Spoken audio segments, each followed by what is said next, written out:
इस कहानी की शुरुआत में हमें फ्रांस की चींटियों का सीन दिखाया जाता है, जहां हम एक लेडी बग कपल को देखते हैं जिनके बच्चे अभी अंडे से बाहर निकले थे। लेडी बग अपने बच्चों को उड़ने की ट्रेनिंग देने लगते हैं, मगर वो ठीक से उड़ नहीं पाते। एक बेबी लेडी बग नीचे गिर जाता है जिसका नाम क्रोकस होता है। एक मक्खी उस पर जोर से हंसने लगती है और वहाँ से चली जाती है। क्रोकस उस पर ध्यान नहीं देता और वापस उड़ने लगता है और अब वो धीरे धीरे उड़ना सीख जाता है। उन बेबी लेडी बग्स के पेरेंट्स उन्हें उड़ाकर घर की तरफ लेकर जाने लगते हैं, मगर रास्ते में क्रोकस पर वापस वो मक्खी हंसने लगती है। क्रोकस उसका पीछा करने लगता है, मगर वो मक्खी अपने पूरे झुंड को बुला लेती है, जिससे क्रोकस वहाँ से भागने लगता है। मगर वो अपनी फैमिली से बिछड़ चुका था। वो जल्दबाजी में एक चट्टान से टकराकर नीचे गिर जाता है, जिससे उसका एक पंख भी टूट जाता है और वो बेहोश हो चुका था। मक्खियाँ वहाँ आकर उसे देखती है, उन्हें लगता है कि वो खल्लास हो गया, इसीलिए वहाँ से उड़ जाती है। फिर हम एक कार को देखते हैं जिसमें एक कपल पिकनिक मनाने के लिए घाटियों में आए होते हैं। लेडी प्रेग्नेंट होती है। पिकनिक के दौरान उसके पेट में दर्द होने लगता है, इसीलिए वो जल्दी से हॉस्पिटल की तरफ निकल जाते हैं, जिस वजह से उनके खाने पीने का सारा सामान वहीं छूट जाता है। रात को जब क्रोकस की आँख खुलती है तो उड़ने की कोशिश करता है, मगर एक पंख होने की वजह से वो वापस नीचे गिर जाता है। उसे डर लगता है। वो ऊपर जाने की कोशिश करता है, अपनी फैमिली को आवाज लगाता है, मगर उसकी फैमिली बहुत दूर जा चुकी थी। वो एक मशरूम के नीचे पनाह लेने आता है ताकि बारिश के पानी से बच सके, पर वहाँ भी वो स्नेल की आंखों से डर जाता है और आगे बढ़ता है। चलते चलते वो पिकनिक वाली जगह पर पहुँच जाता है, जहाँ एक बॉक्स में आकर छिपता है जिसमें शुगर क्यूब्स रखे हुए थे। अगले दिन जब वो बॉक्स से बाहर आता है तो वो देखता है कि वहाँ बहुत सारे कीड़े होते हैं जो उस ह्यूमन कपल के छोड़े हुए सभी खाने को लेकर जा रहे थे। जिसकी मर्जी में जो आ रहा था वो सामान को लूट कर ले जा रहा था। तभी हम पास में काली चींटियों के एक झुंड को देखते हैं जो फ्रूट्स लेकर अपनी कॉलोनी की तरफ बढ़ रही थी। तभी उनके लीडर को एक खास स्मेल आती है। लीडर का नाम मैंडीबल होता है और वो भी उस पिकनिक वाली जगह पर पहुंच जाता है। मैंडीबल को देखकर क्रोकस वापस से डिब्बे में घुसने चला जाता है। मैंडीबल उस टीन के डिब्बे में आता है जिसमें शुगर क्यूब्स रखे हुए थे। वो जब उसका एक बाइट लेता है तो इतना ज्यादा टेस्टी होता है कि वो नाचने लगता है। अब वो अपने साथियों को भी वहाँ पर बुला लेता है। वो अपने पुराने माल को छोड़कर वहां जाती है और अब वो सभी मिलकर उस टीन के डब्बे को लेकर बिल की तरफ बढ़ने लगती है। क्रोकस अभी भी उसी डिब्बे में छिपा होता है। चींटियां उस बॉक्स को लेकर लगातार आगे बढ़ती है, मगर एक पत्थर की बाउंड्री की वजह से वो डिब्बा नीचे गिर जाता है, जिससे बहुत सारी क्यूब बाहर बिखर जाती है और क्रोकस भी दूर गिरकर बेहोश हो जाता है। सारी चींटियां शुगर क्यूब को वापस बॉक्स में भरने लगती है। क्रोकस भी दूर बिना हिले पड़ा हुआ था, इसीलिए सभी चींटियां उसे देखने लगती है और उसे उठाने की कोशिश करती है। तभी वहाँ एक लिजार्ड आ जाती है, जिससे सभी चींटियां डरकर क्यूब्स के पीछे छिप जाती है, मगर लिजार्ड एक चींटी को ढूंढ लेती है। लेकिन तभी क्रोकस डिब्बे में वापस चला जाता है और आवाज करने लगता है। आवाज गूंजने की वजह से वो साउंड बहुत भयानक आ रही थी, जिससे वो लिजार्ड डरकर वापस अपने बिल में चला जाता है। चींटियां क्रोकस के इस काम से खुश होती है। चींटियों का लीडर मैंडीबल अब क्रोकस को अपने साथ लेकर जाने का फैसला करता है। वो वापस से आगे बढ़ने लग जाते हैं। लीडर अपने एंटीना की मदद से अपने बिल की एक चींटी से कम्युनिकेट करता है, जिससे उन्हें आगे का रास्ता पता चल जाता है। चींटियां वापस से अपना सफर शुरू करती है। तभी लाल चींटियों का झुंड भी उन्हें बॉस को ले जाते हुए देख लेता है। रेड एंट्स का लीडर अपने साथियों के साथ उनका रास्ता रोक लेता है। वो एक डॉन की तरह चिल्ला रहा था। उस लीडर का नाम बुटोर होता है। ये देखकर मैंडीबल बॉस में से एक शुगर क्यूब्स को उन्हें दे देता है और कहता है कि ये लो अपना हफ्ता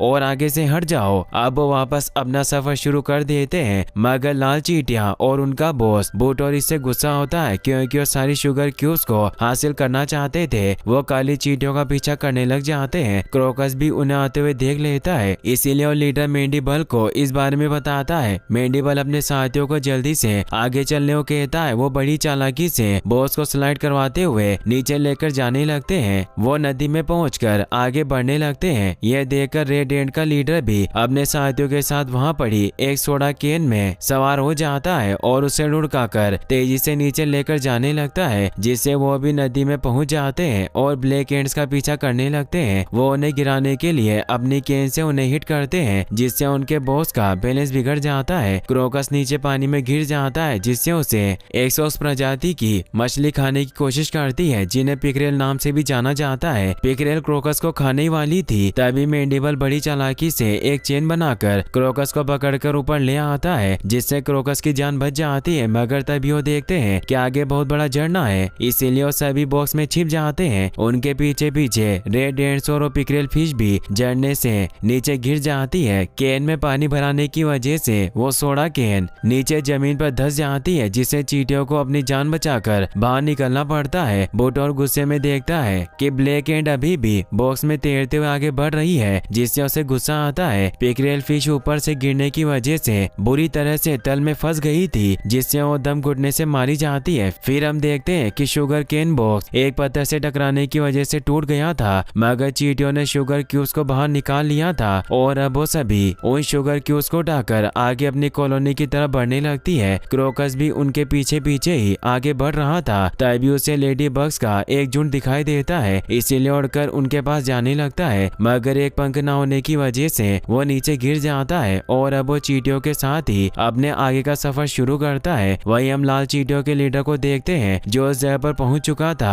जहां शुगर बॉक्स पत्थर से टकराया था। उन्हें सुनकर पता चल जाता है कि चींटियां शुगर क्यूब्स लेकर आगे बढ़ गई है, इसीलिए वो भी उनके पीछे जाने लगते हैं। फिर हम देखते हैं कि रात हो चुकी थी, इसीलिए काली चींटियां शुगर क्यूब्स के साथ ही सो गई थी, मगर क्रोकस और उनका लीडर अभी भी जागा हुआ था और वो दोनों ऊपर से पहरा दे रहे थे ताकि कोई उनके शुगर क्यूब्स को ना चुरा सके। मेंडिबल क्रोकस को अपनी लैंग्वेज में चींटियों को गाइड करना सिखाने की कोशिश करता है, मगर इसे नहीं सीख पाता। सुबह होते ही वो वापस से आगे बढ़ जाते हैं। लाल चींटियां भी उनके अब काफी नजदीक पहुंच चुकी थी। क्रोकस उन्हें देख लेता है, वो जल्दी से मेंडिबल के पास जाकर उन्हें बताता है कि लाल चींटियां हमारे पीछे आ रही है। वो तेजी से एक रोड को पार कर रहे थे, मगर एक कार वहाँ से गुजरने लगती है, जिससे बुटोर की लाल चींटियों का दल वहाँ से भाग जाते हैं। उन्हें डर होता है कि वो सड़क पार करते वक्त मारे जाएंगे। मेंडिबल अपनी चालाकी से अपने सभी साथियों को सेफली बचा लेता है। अब वो फाइनली अपने इतने दिनों के सफर के बाद अपने हिल के पास पहुंच जाती है। क्रोकस भी उनके साथ वहां पहुंच गया था, मगर वो उनके इलाके में नहीं आ रहा था। मेंडिबल उसे बताता है कि तुम हमारे साथ रह सकते हो, तो वो भी उनके साथ आ जाता है और अब चींटियां उन सभी शुगर क्यूब्स को हिल में लेकर जाती है। क्रोकस देखता है कि वहाँ सभी चींटियां काम कर रही है और वो कुछ न कुछ जंगल से चीजें लेकर आ रही थी, जिन्हें वो सिंहासन कक्ष में अपनी रानी चींटी को भेंट कर रही थी, क्योंकि रानी चींटी ही अंडे देकर मादा चींटी का प्रजनन किया करती थी, जिससे उनकी पीढ़ी बढ़ती रहती थी। मेंडिबल रानी को अपने द्वारा लाया हुआ शुगर क्यूब्स भेंट करता है, जो रानी को बहुत स्वादिष्ट लगता है, जिससे रानी एक साथ बहुत सारे अंडे दे पाती है। वही हम बुटोर को भी देखते हैं, जो काली चींटियों के इलाके में पहुंच चुका था और उसे बहुत गुस्सा आता है कि वो शुगर क्यूब को हासिल ना कर सका।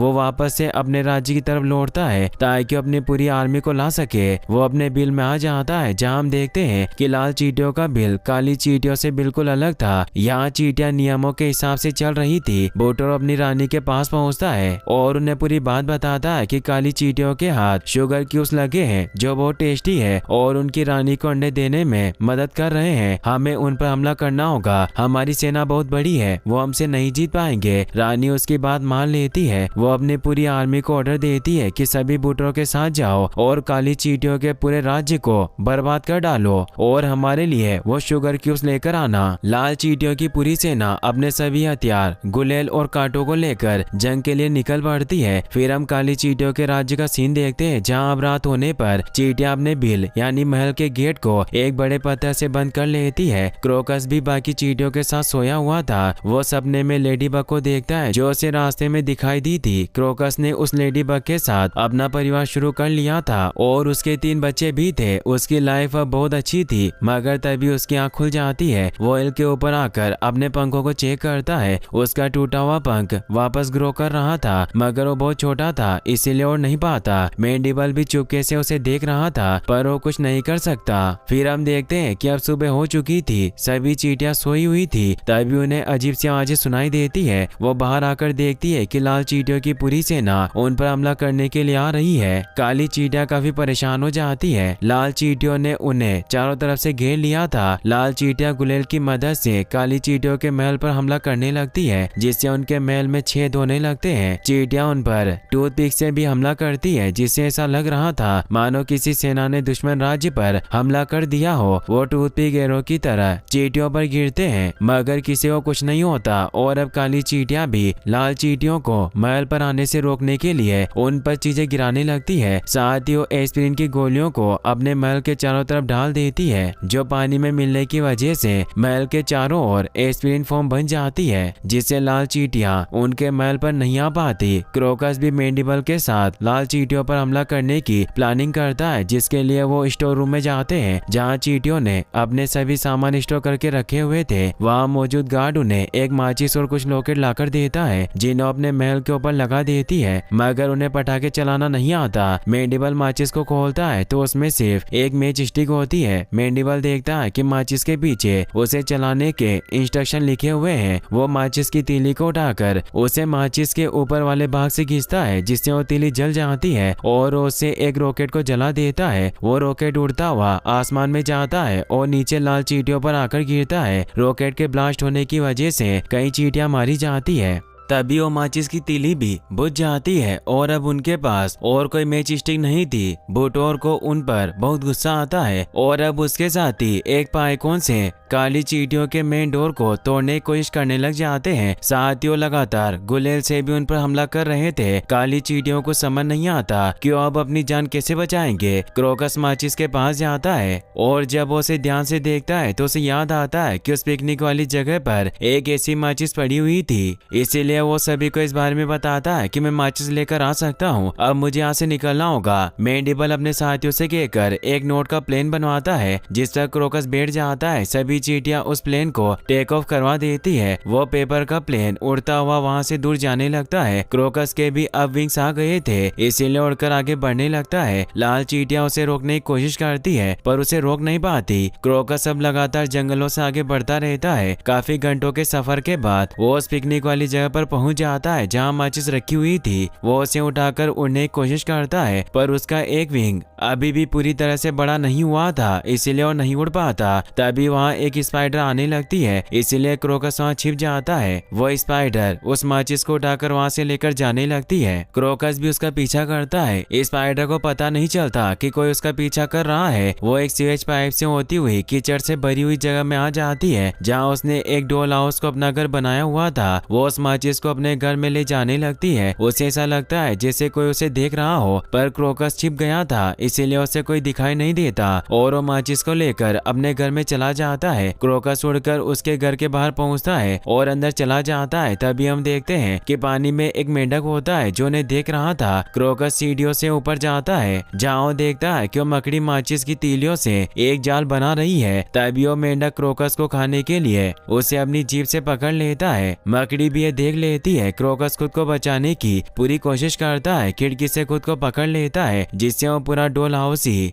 उस मेंढक के ऊपर गिर जाता है और वो मेंढक मारा जाता है। क्रोकस भी बेहोश हो चुका था। उसे वापस से उस लेडी बग्स के सपने आने लगते हैं, जिसमें वो अपनी फैमिली को देखता है और वो भी अपने बच्चों को उड़ना सिखा रहा था। फिर जब उसकी आंख खुलती है तो वो देखता है कि वो एक बेड पर सोया हुआ था और मकड़ी उसके लिए संगीत बजा रही थी, क्योंकि क्रोकस की वजह से वो मेंढक मारा गया था और उसे परेशान करता था। स्पाइडर उसे खाने के लिए अंगूर देती है। क्रोकस उसके रस को चूस लेता है, जिससे उसकी एनर्जी वापस आ जाती है और वो माचिस के पास जाकर स्पाइडर को बताता है कि मुझे मेरे दोस्त की मदद के लिए ये चाहिए, क्योंकि उनकी जान खतरे में है। स्पाइडर इसके लिए मान जाती है और वो उस माचिस को घर के बाहर रख देती है, जिसे क्रोकस उठाकर उड़ने लग जाता है, क्योंकि उसके विंग्स अब पूरी तरीके से विकसित हो चुके थे। क्रोकस सीवर से निकलकर काली चींटियों के अड्डे की तरफ बढ़ने लगता है। तभी वो रास्ते में देखता है कि मक्खियों का ग्रुप उसी लेडी बग को परेशान कर रहा था, जिससे वो प्यार करता है, क्योंकि वो अभी अपनी फैमिली से अलग हो गई थी। क्रोकस माचिस को वहीं पटक कर लेडी बग की मदद करने जाता है और उन मक्खियों से कहता है कि अगर तुम में हिम्मत है तो मुझे पकड़ कर दिखाओ, और उन पर फाड़ छोड़ता है। वो मक्खियां उसके पीछे पड़ जाती है। क्रोकस उन मक्खियों को रोड की तरफ लेकर जाने लगता है, जिसे जब वहाँ से कार गुजरती है तो क्रोकस कार के सामने से हट जाता है, मगर वो मक्खियां नहीं हट पाती और वो कार से टकराकर घायल हो जाती है। क्रोकस उनका मजाक उड़ाकर वहाँ से निकल जाता है। वो वापस उस लेडी बग्स के पास आता है और उसे किस करता है। वो दोनों एक दूसरे को पसंद करने लगे थे। वो उससे वादा करता है कि मैं जल्दी लौट कर आऊंगा, मुझे मेरे दोस्त की मदद करने जाना है। पर वो लेडी बग्स भी उसके पीछे आती है। क्रोकस माचिस को उठा लेता है और लेडी बग से कहता है कि वहाँ खतरा है, इसीलिए तुम यहीं रहो, और वो माचिस को लेकर उड़ान भरता है। वही हम काली चींटियों के बिल को देखते हैं जिन पर लाल चींटियां अभी भी हमला कर रही थी और उनका बिल अब बहुत कमजोर हो चुका था। वो धीरे धीरे टूटने लग गया था। मैंडिबल क्रोकस की आस में बैठा हुआ था कि वो उनकी मदद करने जरूर आएगा। तभी उसे क्रोकस की वही सुनाई देती है और वो सभी खुश होते हैं। क्रोकस उस माचिस को बिल के ऊपर ले आता है और मैंडिबल के पास आकर कहता है कि अब मैं बहुत सारी मैच स्टिक ले आया हूँ, अब हम बुटोर और उसकी सेना को अच्छा सबक सिखा सकते हैं। मैंडिबल और उसके सभी साथी माचिस की तीलियां जला लेते हैं और उनसे सभी रॉकेट्स में भी आग लगा देते हैं। इससे सभी लाल चींटियां डरने लग जाती है। वो रॉकेट फायर होकर आसमान में उड़ते हैं और वापस नीचे लाल चींटियों पर गिरने लगते हैं, जिससे बहुत सारी चींटियां मरने लग जाती है। लाल चींटियों की पूरी सेना अब वहाँ से भागने लग जाती है। चारों तरफ आग लग रही थी। बुटोर अपनी सेना को भागता देखकर परेशान होता है, पर अब वो कुछ नहीं कर सकता था, इसीलिए वो भी भाग जाता है। अब जंगल में आग लग चुकी थी, इसीलिए वहाँ एक फायर रेस्क्यू प्लेन आ जाता है और उस पूरी आग पर पानी डालकर उसे बुझा देता है, जिससे उन चींटियों का घर भी पूरी तरीके से बर्बाद हो जाता है। पर वो सब जिंदा बच गई थी और वो सभी चींटियां गड्ढे से निकलकर बाहर आने लग जाती है। सभी चींटियां अपने घर को बर्बाद होता देख बहुत दुखी होती है। क्रोकस भी दुखी था। फिर हम कुछ दिनों के बाद का सीन देखते हैं। क्रोकस अब लेडी बग के साथ रहने लग गया था और उनके 5 बच्चे हो चुके थे। वो उन सभी को उड़ना सिखा रहे थे, साथ ही वो अब बहुत खुश थे। वही हम काली चींटियों के इलाके को देखते हैं जो अब अपने किले को वापस से बनाने लग गई थी। क्रोकस मैंडिबल से मिलने आता है और वो भी अपने घर को बनते हुए देख रहा था और यहीं पर इस मूवी की हैप्पी एंडिंग हो जाती है।